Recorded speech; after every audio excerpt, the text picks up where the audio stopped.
Hi, I'm Savannah McCure, and I'm a senior here at the University of North Carolina at Chapel Hill. I was raised in Lumberton, North Carolina, home of the Lumbee tribe, and today I chose to speak to you about Pocahontas, who feeds into this single story for Indigenous people. And I'm going to challenge you to see beyond this single story. So, how many of y'all seen Pocahontas? Well, you may know her as a brave Indian princess who saved an English colonist then. Sadly, Pocahontas' story was far less romantic. She was born around 1596 to Chief Powhatan. Her dad was the ruler of 30 tribes in Tidewater, Virginia. She was named Matawaka, which means flower between two streams. Pocahontas meant playful, which was actually her nickname. And when Captain John Smith arrived to Powhatan's lands, she was only about 9 years old. And he used to threaten the locals, demanding supplies and food, and was later captured. But she didn't save him from dying, and certainly couldn't have been involved with him. They mostly likely had met while she was delivering food to the colonists in Jamestown. And even though these trips she went on were occupied by her tribe or accompanied by her tribe, she served only as a symbol of peace. Around 1610, Pocahontas married a tribal man, Calco. They both had a child together, and in the meantime, a conflict erupted between Powhatan and the English settlers. In 1613, Pocahontas was kidnapped for ransom by Captain Argyle. Her husband was killed, and she never saw her daughter again. She was kept on board a ship, an English ship, for almost a year, and it was believed that she was raped by several men and that she had become very depressed.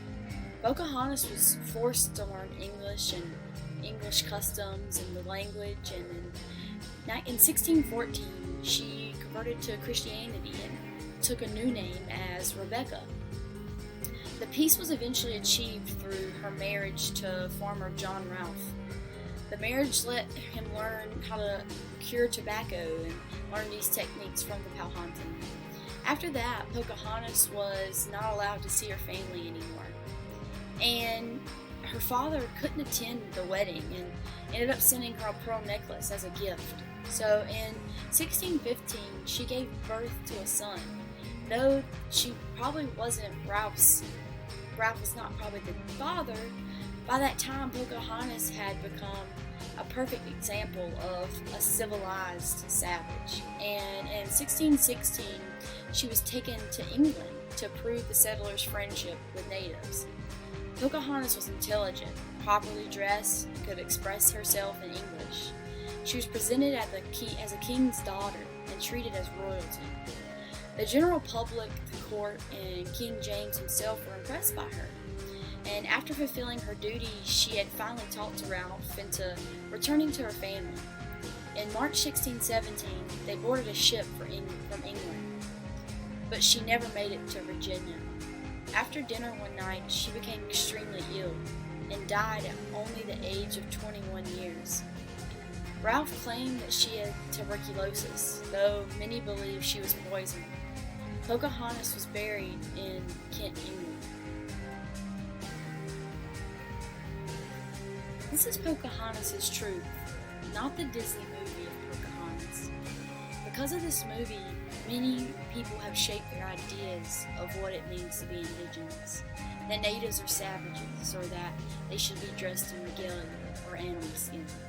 And in a minute, you'll see images of native students who are challenging people every single day to see beyond the single story, which is what I challenge you to do.